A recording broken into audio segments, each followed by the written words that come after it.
Okay, good morning, everyone, and thanks for joining us. I know it's a very busy day. Everybody's busy with their turkeys and stuffings and all that yummy stuff.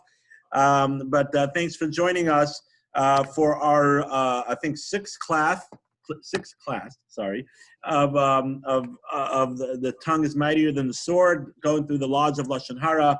And, you know, I was thinking that it's very appropriate to be learning this the day before Thanksgiving. Not that Thanksgiving holds any water in Jewish law, right? But it is a secular holiday. It's a nice holiday. Okay, you want to start. We're not having a class on Thanksgiving if it's the pagan, this and that. Who cares? Right? It's a nice secular holiday. I got a day off. I'm enjoying it, right? And there's some good, yummy food, which we all can make kosher. So that's all great and dandy.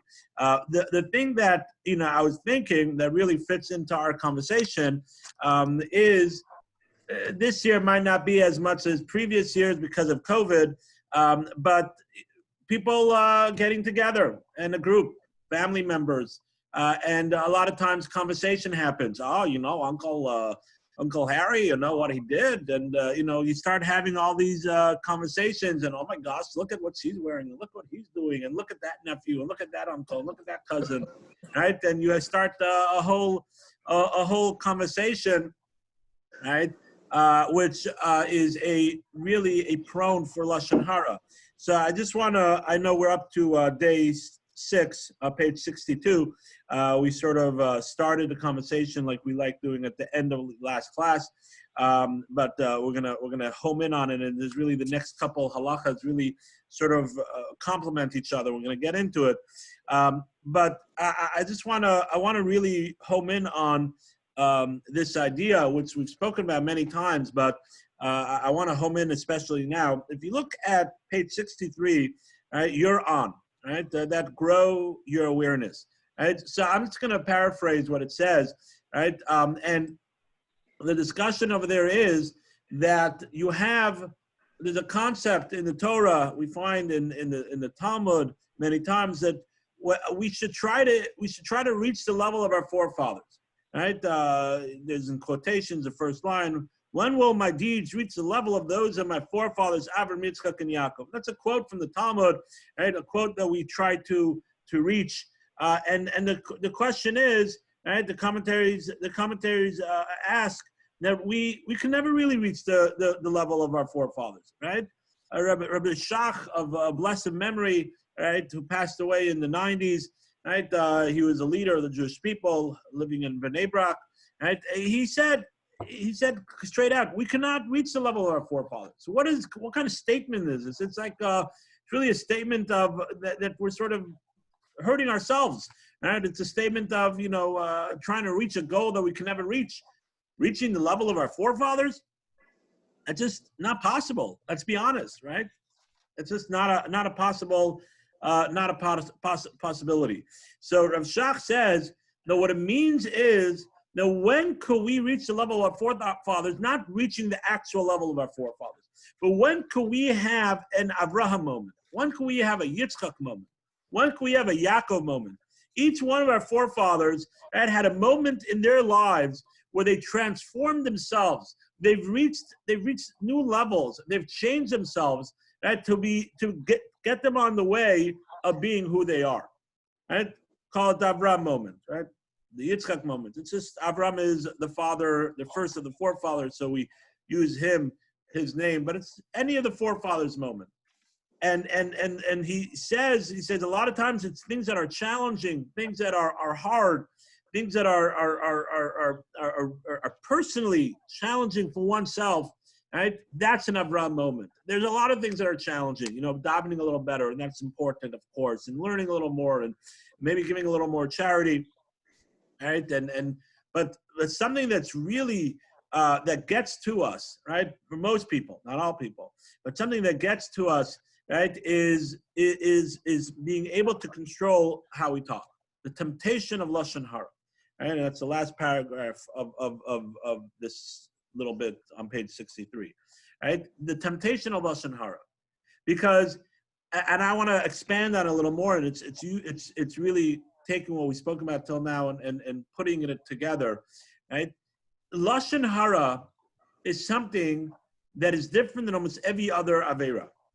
Every other Aveira, you have to be in a certain place. You have to be in a certain situation, right? You have to do a certain, you don't have to think about it, but let's say someone wants to eat a cheeseburger, right? So you have to go into the store, you have to go get cheese, you have to go to meat, you have to go to McDonald's, just certain things that you have to do, actions that you have to do, right? But, or whatever it is, or other things, hurting someone, stealing, right? But Lashon Hara is something, right, that it just rolls off the tongue. It's just something that you have to create for yourself a dam. It's like water, Yeah. right? Please mute yourself if you're making noise, unless you have a question. There's Lashon Hara is like a flowing river, right? It's flowing and it's flowing until you put a dam, right? And that's really Lashon Hara. Lashon Hara is something that just flows off the tongue. It just, and we spoke about the different situations, different places, and different things, and we're going to elaborate on that, right, more and ways of controlling it. We spoke already about a couple of things. But I just want to remind ourselves, and especially as we're going into a situation, we're going to be hanging out either with friends or with family or over Zoom, right, or in person, right? Some families getting together that have quarantined together, right, or whatever the situation, or now they have a little more freedom because a wedding's over, right? That's for you, Sima, right? Right, or whatever it is. Right, whatever it is, but you're going to get together, and it's something that we have to remind ourselves that Lashon Hara is something that we have to create a dam. We have to create an awareness, right? We have to create, I saw, if you look at building within, it's very cute the way they do it. Is like a sonar, right? Like a blip on your sonar, right? Oop, there's Lashon Hara, right? Submarines and boats, they have like a sonar screen, right? And they see a little blip, right? And they get ready and they get, and then they start, get to your stations and this and that and all that stuff. And so we have to create a blip. We have to create a dam. And that is an Avraham moment. That is an Avraham moment. So there's a tremendous opportunity, right? Over this Thanksgiving. Sorry, right? And I know I'm being recorded, but what can I do, right? This Thanksgiving, right? There's a tremendous opportunity to really connect to and have an Avraham moment. It's an unbelievable opportunity. Enjoy yourselves, right? Have a good time. Have good turkey and stuffings and whatever pies you eat, right? I personally like pecan pies. I don't like the other stuff that people have, right? But whatever it is. But remember that you have the opportunity with having a good time. You have a tremendous opportunity to do an Avraham moment, right? This is something that's I really think is mind-boggling, but really a tremendous opportunity. A tremendous opportunity to refocus, right, and to rethink how we approach, right, hanging out with people, and to have a good time with people. So let's just put that not on the back burner, but let's put that in our thoughts, right, and think about that, right, that we have this opportunity to do that and to be mindful of it, right, because if we're not mindful of it, as we've seen, and we're going to talk about more, it just rolls off the tongue. Yes, Bonnie. I think, with people getting together, I think there'll be some discussion about what's going on with the election. The fact that this is like general knowledge and it doesn't pertain to anyone that we know personally, is that okay or not? Okay, very good. So thank you, Bonnie, for asking that question. That really leads to our next conversation, right? Very good. Let's what I'm going to do is I'm going to put together 6, 7, right, and 8 together in a question, right? We're going to do 3 days together in a row, right?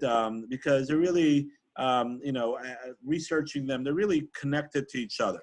So let's put the questions of each day by itself.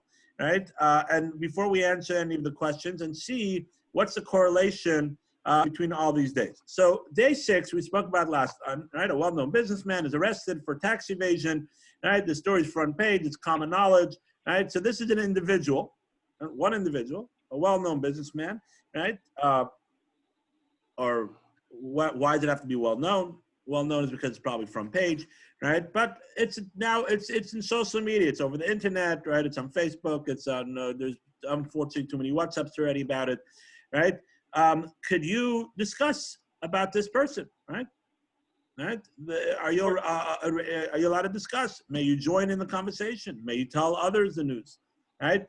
So that's one case. Before we answer that, if you turn the page to page 64, right? The next case is your neighbor's son is about to enter second grade, right? Where Rabbi Middleberg or whatever whatever you want to call him will be his Rebbe, right? Your son had that Rebbe the previous year, and your neighbor calls you and asks you, "What's he like?" Right? So here in Jacksonville, it doesn't really happen that often, right? Because most people already had all the teachers because, there's not that many teachers, right? And everybody knows that kindergarten, first grade has the best Mora, right? I'm not biased at all, right? But in a normal, in a bigger city, this is very common. Over here, sometimes it happens, a new Rebbe, oh, you didn't have him, it was an alternate class. Right? And you want to know, what's he like? You want to get your personal insight beforehand. And you answer, right? He definitely means well. Right? He definitely means well. Right? Your neighbor hangs up, dreading the coming year. You simply meant that the Rebbe means well. Is this your fault that your neighbor took your words to mean that he's poor Rebbe? Right? You had good intentions or not? Chayaleh, we'll talk about that in a minute. Excellent question. Does it make a difference if it's a Jew or not a Jew? We'll talk about that. I don't know if we're going to get to that today, okay? But that's a very good question. Or before it, what are you allowed to say? What are you allowed to say? You're trying to help the person out. All right, so this is back to Toelis, right? So we spoke about how to make sure your words are understood. But over here, right, the question is, right, you personally did not, you said it very nonchalant. And does that mean, is that something negative or not? Right? And let's do day number 8. It's a little different, but it's connected. We're going to do 3 different questions, and we're going to discuss them together. Right? Your family lives in the heart of a busy Jewish neighborhood.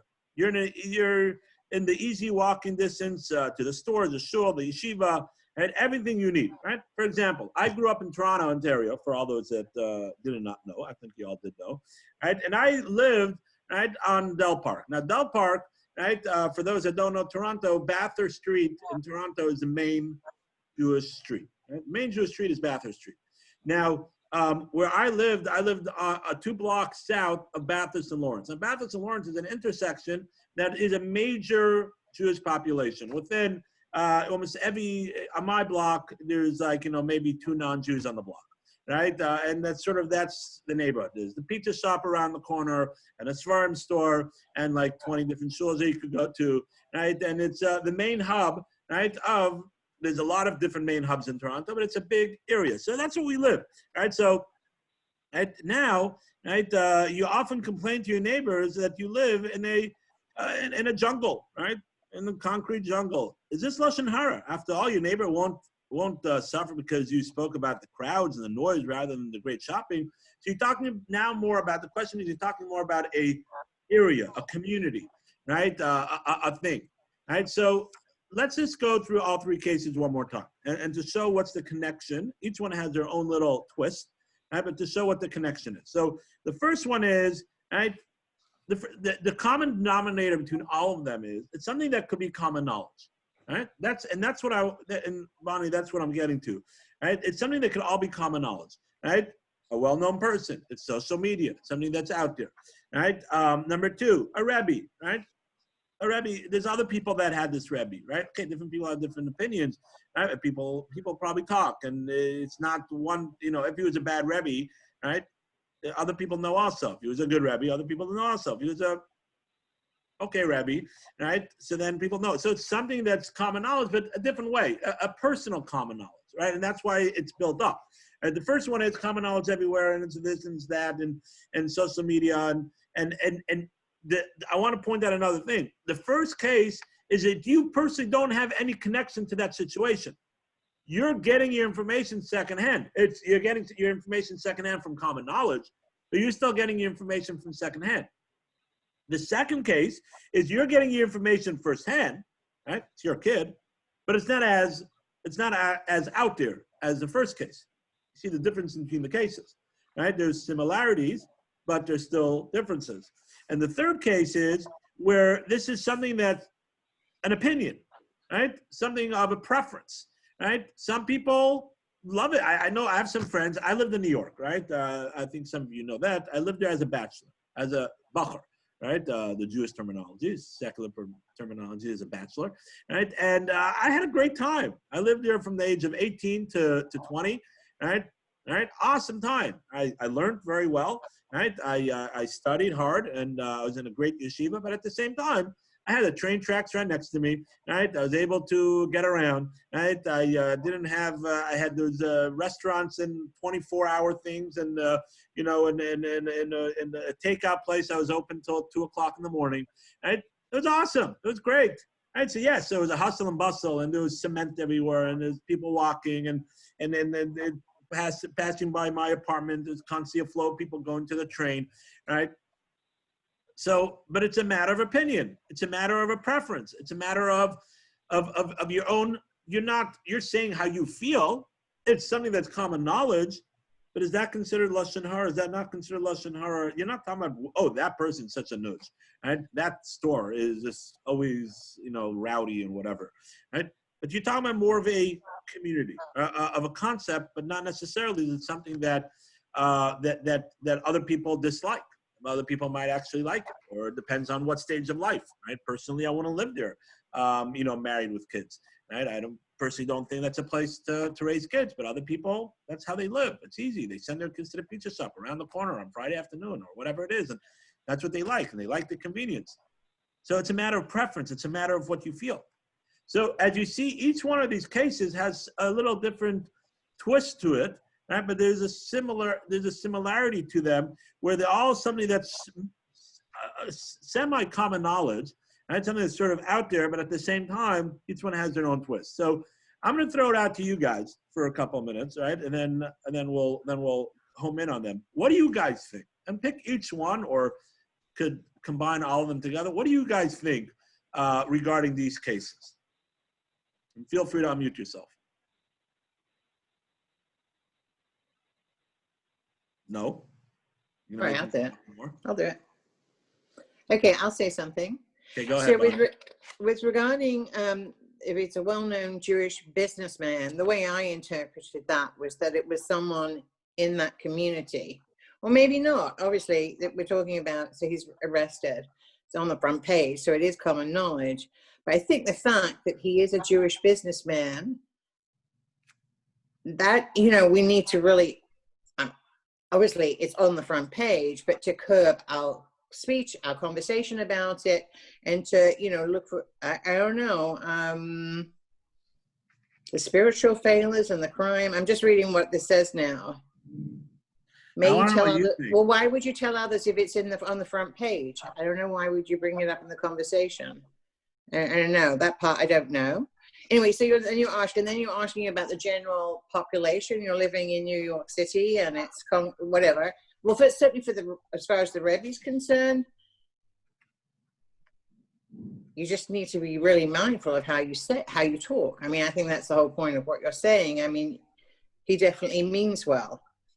I mean, yeah. I mean, that would be interpreted, and especially your tone also.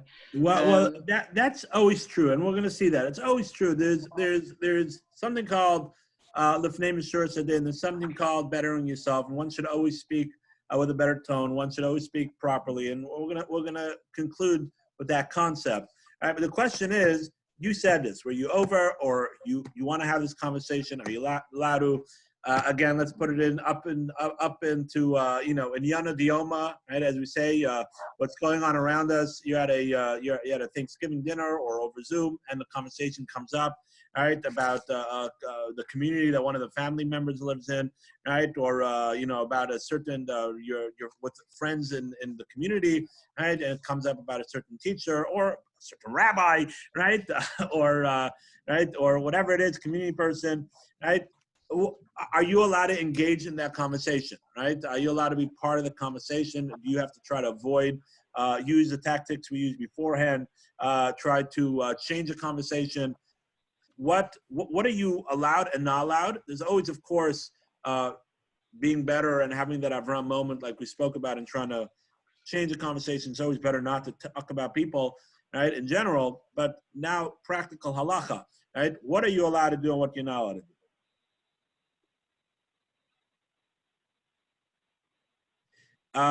Okay, so let's go through this, right? So the law, there's a very interesting idea, and we started talking about this last week, and I wanna bring this in. There's this concept called chavra isalei, right? And this is a very important rule to know, right? But this rule has limitations too, and it's a rule that's unfortunately taken out of context. Right? Chavra isalei means to say that chavra means a friend, chavra, a friend, isalei, right? Once one person knows, another person knows, another person knows, right? A word of mouth, right? In halachic terminologies, usually it's referred to as b'fnei shlosha, in front of three. Once three people know about it, the bunny's out of the hat, or what the phrase is, the information's out, right? The secret's out of the hat. It's out there. Once three people know, you swear them to be quiet, pinky promise, right? But it doesn't make a difference, right? Once the three people know, right, the information is out. And that in halachic terminologies, that's what we hold. We hold that once information's out, right? So when you are telling someone else, right, you're not telling them something that they might not know, right? So now, where does this play a role in halacha? What's the deeper concept of this idea? So that's the fact, right? The question is, and therefore, right? And therefore what? So now that the information is out, now that we have a concept that, everybody will know. We said beforehand, if you remember, we said one of the big excuses, right, of people saying Lashon Hara is, well, everybody knows. It's common knowledge. I'm not saying anything new. And we frowned upon that. We said that's not a good thing. But at the same time, we have a concept, right, of everybody knowing, right? We have this concept of everybody knowing. I want to read you the Hebrew for a second, right? As I mentioned to you, I'm using both, right? So I'm going to read you from the Chavetz Chaim, and I'm going to translate. Chavetz Chaim says like this: and what we find a leniency in the words of Chazal, in the words of our sages, Lomar saying, "B'fnei shlosh," in front of three. This is something that's not a complete gnai, a complete insult, or complete a negative talk, right? Something that's totally negative talk. Now that's what's up for interpretation, and we're going to have to talk about that, right? Interpretation is the wrong word. That's up for explanation. Right? Words that have two ways of understanding it. This thing is known.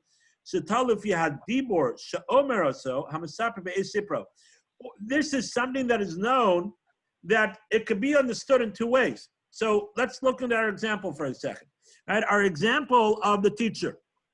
Right? So a rabbi or a cleaning person or right, or whatever it is, right? Someone that someone asks you about that person. And right now, let's just leave it that it's a Jew, right? Chayla, it's a very good question. If there's a difference between Jew and non-Jew, first and foremost, I want to put out there that you're not allowed to speak negative about anybody. It's a bad character trait for oneself. In the laws of Lashon Hara, regarding the extreme laws of Lashon Hara, it's considered ritzicha, it's considered like you're killing, it's considered all those things, right? There could be a difference, as we said, l'sachol rachel be'amecha, right? With we introduced in the beginning, right? Amecha is your countryman, right? So it's referring to a Jew, right? But don't forget, you're not supposed to talk negative about anybody, Jew or not Jew. The extreme levels of Lashon Hara, right, refers to a Jew.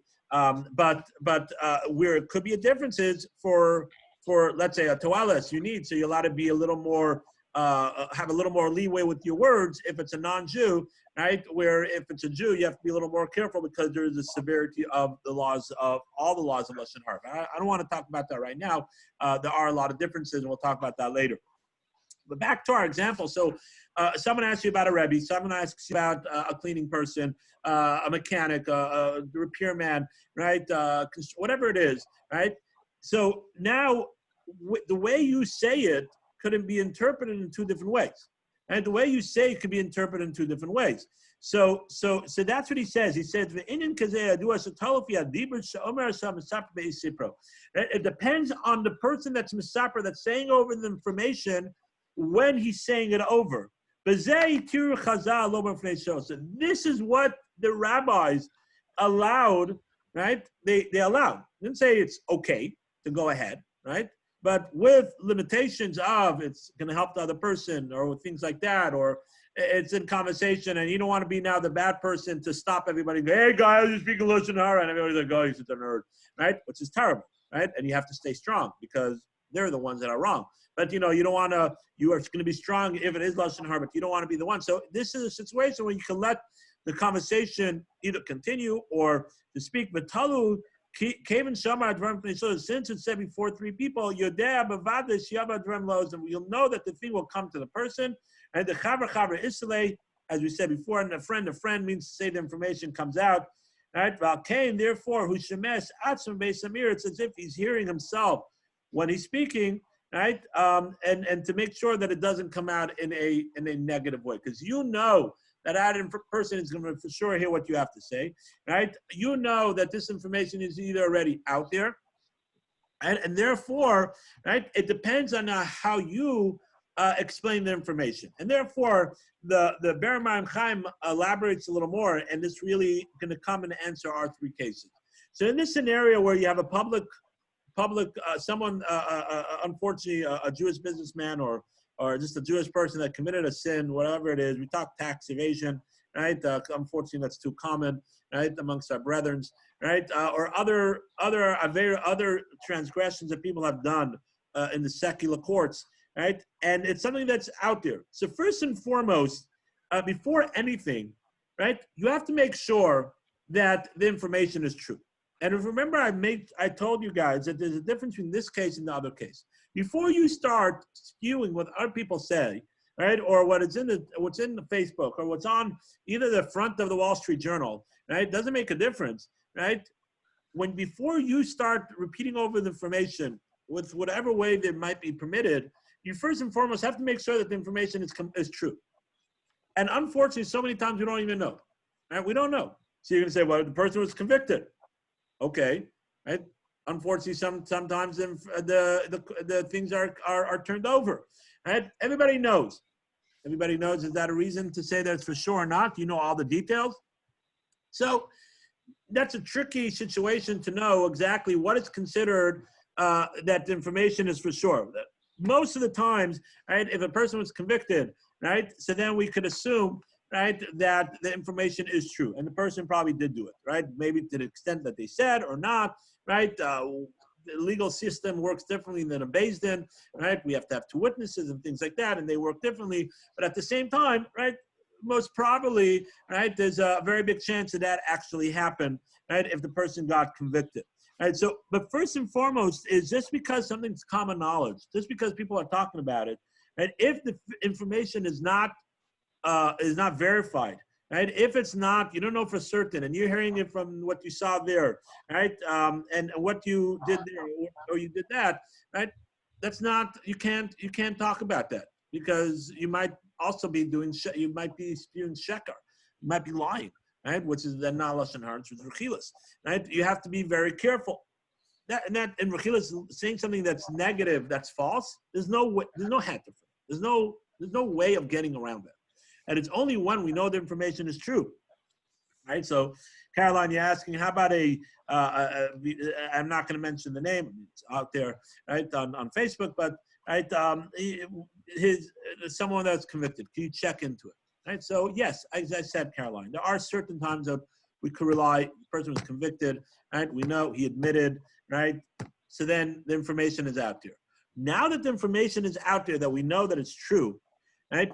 When you say over the information, first and foremost, it should be that you need to know, right? You need to know, right? Or it's part of a conversation, but you have to make sure that it's also information that can be interpreted maybe in not a negative way, right? It can be interpreted into information that's not so negative. As the Chafetz Chaim said, it has to be something that you're not, you could say, well, I don't know, he was this, he was trying to help people, but he got you have to try to make it in a way, not that it's right and it's wrong, but we can't talk about the individual as a negative. What he did, and you're trying to teach and you're trying to say, listen, you can't do that. Look what happens. It's Chil Hashem and things like that. And that's brought up, right? We can't, doing such an action is a terrible thing, right? And we got to learn from that, and we have to educate.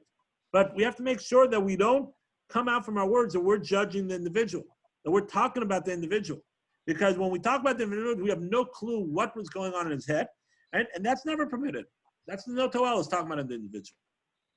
Right? So that's something that's like that. And yes, so beforehand, Caroline, you're not allowed to talk about it. You have to be careful. Right? Until the person was convicted, until the person was known. It's not for us to start discussing it. If you were indirectly affected, you invested in someone that invested in that, right? Things like that, right? So then you could talk about things that are affecting you. Right? But in general, right, you can't, until the person is convicted, you can't talk about the scenario, right? And even once a person is convicted, right, it is very important not to talk about the individual. You could learn from the situation. Guys, it's so important. You could learn from the situation. You could educate from the situation, right? But don't, make sure your words do not come out that you're talking about negative about the individual, because you don't know. We don't know what people do. We don't know why people do things, right? Could be he had good intentions. Half the hell is paved with good intentions, a famous saying goes, right? Doesn't mean to say that the person gives you the right to talk about the person in a negative way. So that's a situation with that. Now, how about, right, where you do know the information, right? You know the information, it's your kid's teacher, it's your cleaning person, right? It's whatever it is. And the person asks you, right, asks you for information, right? Right? But now, right, what are you allowed to say and how are you allowed to say it? So this is the same thing. This, first of all, you have information. You personally have the information, right? You know, so we take care of that, right? Now, how are you allowed to say the information? So I think this falls back into, right, what they say is, if you look on page 64, right, we are responsible for the impact of our words. Therefore, if we use a term that can be taken several ways, we are obligated to clarify our words, all right? So again, based off the same thing, because when we say something, we have to make sure that the words that we say come out clearly, right? The Chavetz Chaim says, "V'adiber sheish lo shnei panim," has two ways of saying something. So you could say, as in the case over here, right? What's he like? He definitely means well, right? He definitely means well could be taken in two different ways. He definitely means well, but he's a rotten teacher, right? Oh my gosh, he's passionate and he means well, but he doesn't know how to teach the kids an aleph and a beis, right? He has no control over the classroom, right? Or he definitely means well is that he puts so much time and effort. He's a good teacher, right? He means well and he's passionate about his students, right? Unfortunately, most of the times in our lingo, when you say he means well, it's more of a trying to sort of sugarcoat a negativity, right? And if that's how it is in our society, right, which again, it also depends on how people view things. That's how it is in our society. So then you can't use those words. You can't use those words. You can't say he definitely means well. Right? What do you say? Right? So then we back to what we said beforehand. And either say, you know, my child, my kid, right, and the Rebbe, yeah, they didn't see eye to eye all the time. So then it's not, you're not blaming only the Rebbe, not saying it's only the Rebbe, right? But you're saying, you know, it was sort of a thing, and that's possible. Maybe your kid and the teacher didn't get along. I mean, I know my own kids sometimes. Certain kids did well with certain teachers and others didn't, or it depends on the grade. It depends on where. Doesn't mean to say the Rebbe's a bad teacher, right? But so what you're doing is you're not lying. You're not saying that, you know, oh, it was phenomenal and we had a great year. But at the same time, you are being careful with your words, that there's a great possibility of understanding the words in a positive way. My kid and the teacher didn't get along so well, right? They had a hard year. So was it the kid? Was it the teacher? Was it both? Was it a combination of both? Right? You're not saying one over the other, right? So that's a way of allowing the information to come out, right? But at the same time, right, not talking negative directly about the teacher. So we have to be very careful, right? And that's what we said beforehand, right? We start off today. we have to make sure that we have a blip, right? We have a radar, right? And because Lashon Hara has to be something that we're able to control ourselves, because it's a dam, it just flows, right? When we talk, conversation, it just flows. It's like a river, right? That's flowing. And then sometimes it's a big, big cliff and the big waterfall, right? And if we don't have a dam there, it's gonna take over the whole countryside. Right? So you have to let it go down slowly. You have to make sure that you control what's coming out of your mouth. And this is something, an example, which is so common, especially in communities or amongst friends. Please mute yourself if you have background noise, please. Right? It's something that is very common, right? Something that's very common, right? Especially a situation like this, right? When something big happens and it's in social media, oh, did you hear what happened to your Uncle Pfefferkorn? Right? You heard what the news are saying? Right? Oh my gosh, I heard that he swindled $5 trillion. No, it wasn't 5 trillion, it was only 1 million. Right? Oh my gosh, you heard what he did with his workers. Right? It's something that just rolls off the mouth. Oh, that teacher, yeah, he's good. Oh, that rabbi, yeah, that cleaning person, oh, that worker. Something that rolls off the mouth. And there's ways of saying it. I'm not saying not to say anything. Again, it depends. Please mute yourself if you have background noise. I don't want to have to mute everybody because then it's hard for you guys to unmute yourselves.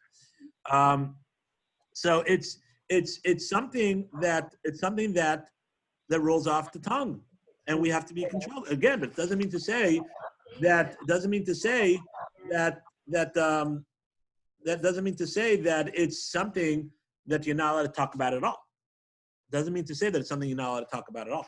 And now let's go to the last case, right? Where, the last case we spoke about, a community, right? An area, right? So let's see what they have to say. While negative comments about the neighborhood, right, are certainly unrelated to Lashon Hara, it is always better to focus on the positive and minimize the negative. If we do this for the place and things in our lives, we will train ourselves to do this for the people as well.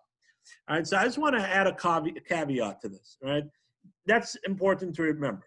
Halachically, speaking about a place or a thing, right? How's that car? I don't like it. I think it's terrible. I think the brakes are bad, and the way it handles is not good, and the gadgets are always giving me problems. That's not Lashon Hara. Talking about places and things, right? How's the city? How's this countryside? Places and things are not Lashon Hara. But I want to add a caveat. And when you talk about a place, it's referring to the people in that place. Things that people know, for example, in this situation, I'm not going to disagree with what they're saying, but I think it needs a little more explanation. When you say, right, that this place, right, what was their case? Their case was, you're often complain to your neighbor, right? It's a concrete jungle, right? That's their words, a concrete jungle. Right? Interesting way of writing, right? So concrete jungle could be taken in a different perspective also. It could be not talking about only the hustle and bustle of a regular metropolitan, but it also could be, if I hear the words concrete jungle about a certain place, right? I could think that the people there are also rude. I could think that the people don't care about anybody. I could think about that people just step on your toes, right? And they don't give you a time of day. And there are some places that are like that, and it's true, right? But it doesn't mean to say that we have the right to then go ahead and say that. Because then, even though you're talking about a place, you're also talking about a place, but the people in that place. So when you are talking about a place, you can say, oh, the hustle and bustle is just not for me. I don't like it. And I don't like all the noise. So then you're not talking about, you're talking about this situation. But using the word jungle, using the words like that, and I'm pinpointing on the word they say because I think it's important. It's a great example of how different words that you use could come out in different ways, as the Chafetz Chaim said, what we read. Words that have two ways of viewing it. You might have one way of reflecting on it, but others might take it the wrong way, and the way your tone of voice, right? And everything that is being talked about around. Remember the conversation, right? is important. We spoke about that in earlier classes. And so it is important to remember that the words you use are important. So when I hear concrete jungle, me personally, right, I'm almost positive I know whoever wrote this, right, we know who wrote it, is talking about a certain location, right? There are places in our in our country that could be concrete jungles. And when it's referred to concrete jungles, it doesn't only mean to say all the cement, right, and high risers, right, and cement buildings that are around. It's also referring to the mentality of the people there. Now, some people thrive on that, but it could also be looked at as a negative thing. Now, if someone asks you, I want to move to that place, right? I want to move into that place. Right? What do you think? So you could say, listen, I just want to let you know, right, that place there's a lot of hustle and bustle, and it's a very busy place, and people are very busy. They mean well, but you're not going to get a good morning when you take your walk in the morning down Haley Road, right? You go down Haley, right, on Shabbos, you keep on hearing good morning, ma'am, or good morning, sir, right? And that's beautiful. It's very nice. Some people like that. Some people like. I remember someone here that was from upstate, from the East Coast, up north, right? We're also on the East Coast, but up north, right? And it said, like, I just want to walk to shul in peace. Just leave me alone, right? Just leave me alone. So for him, right? Everybody's saying good morning, and the non-Jews and the Jews, and everybody's saying, for him, it's like, just leave me alone. I just want a couple of minutes peace. He's not used to it. Right? Does it make them bad or good? No, it's just a preference. Right? But when someone talks about a certain place, you have to make sure that just because you see something as good or they see something as bad, when you present it, make sure you present it in a way, as the Chafetz Chaim says, to make sure that it's presented in a way that's positive, or at least not negative. Right? At least not negative. And so even in a place which is, common knowledge, a place where, as we're saying, there's no lashon hara on a place or on a thing, right? But if there's a ramification that it's the words you say now could refer to a certain individual, a certain storefront, a certain seller, a certain group of people, then we have to be very careful, with the words that we use, right? And that's why I just wanted to combine this case with what we spoke about beforehand, even though the point they're bringing out is that even though there's no lashon hara talking about places, one should always train themselves not to talk negative, which is important, and we'll conclude with that in a minute, right? But I believe that this situation could lead to a situation that's connected to the other ones, of where we have to be very careful of how we say things, even though that might be permissible for you not to stop the conversation over turkey, right? Or over a phone call, right? Or for you to, you want to be part of the conversation and you feel the pressure or whatever it is for you to engage in it, right? Or someone's asking you something about a certain thing and you want to answer them, how to present it. The rule of thumb of what today's lesson is that sometimes even when things are permissible, right, we have to make sure that the way we present something is able to be understood not in a negative way. It doesn't have to be understood in a positive way, but it has to be that it's understood not in a negative way, right? And when we talk about a certain individual, even if it's common knowledge, number one, you have to make sure that the information is true. Right, so if you're not sure, it's not fully vetted yet, or it's just it seems that way, right? So then you should stay far away from it, right? Because that might be ridiculous, might be totally not true, right? Number two, right? When we do say just because it's common knowledge doesn't give you the right to speak negative about someone, right? Remember, just because it's common knowledge, and that's a big Achilles heel for people. Everybody knows. Just because it's common knowledge doesn't mean to say that it gives you the right to speak negative about someone. A situation which is common knowledge and you want to educate and make sure and use it as a learning experience, make sure you talk about the situation and not about the individual, right?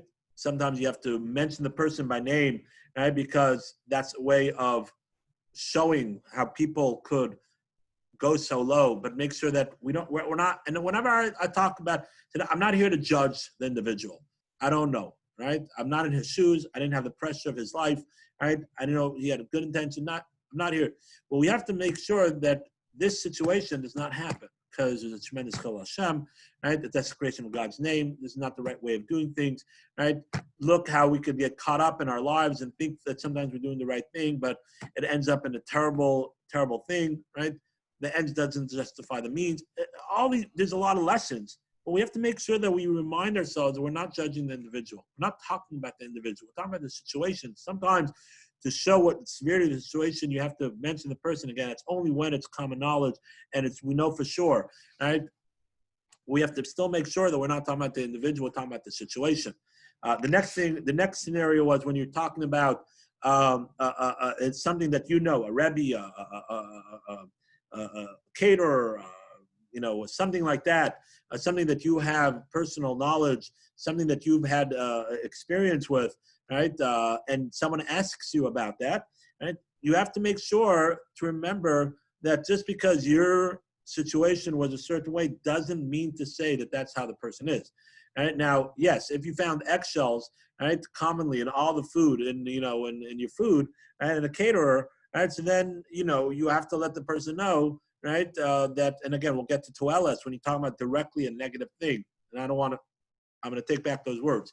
We're not talking about that yet, and I keep on saying we're going to get to that, and it's true. Listen, we have a full book. There's 200 and how many pages? There's 321 pages, right? So we'll get to there, my friends, right? But it's important to remember that we're not talking about something that directly is negative. It's something that can be understood in certain ways. So make sure that it's presented in a way that is not taken in the wrong way. Right? Make sure it's presented in a way that it's possible for understood, that it's not negative. Right? Me and my kid and the Rebbe didn't see eye to eye this year. Right? For example. Right? And then when we're talking about a location, so even though halachically there's no lashon hara speaking about a location or a thing, it's only about people, right? As we've spoken about, right? But sometimes you have to make sure, right, that when you're talking about a location or a certain product, a certain thing, it doesn't come out that you're that it comes out that you're talking about a person also. Sometimes it comes out that you're talking about a group of people, right? You're talking about a certain individual, right? So you have to make sure, right, that is something that doesn't come out, right? And then to end today's class, again, thank you all for joining us. To end today's class, I just want to end with this idea that they say it's important to always train ourselves, right, not to speak lashon hara, right, not to speak negative. Right, and if you look at page 65, that'll be the quote of today's quote. Even though there's other quotes in other days, maybe we'll add them in later. But on page 65, the quote is: "A human is a human, and an angel is an angel. But if a human being wishes, he can be greater than an angel." Right? I believe Laser Eger. Right? One could reach higher levels than angels. As we said, we start off today's class. We could all have our Avram moment. We can't reach the levels of our forefathers, Abraham, Yitzchak, and Yaakov, but we could all have that moment which will make us greater than angels, right, by overcoming difficulties. And one of those things is putting a dam on our mouths, right? That's why we have lips, right? To think, put a radar on our lip, and to refrain from talking negative, right? Even if it's about a place, about a thing, right? We have to train ourselves to do that. And what better time to practice that when we are around friends and family, which we spoke about before, and it's something that's much more common to happen. So thank you everybody for joining us. I'm going to stop.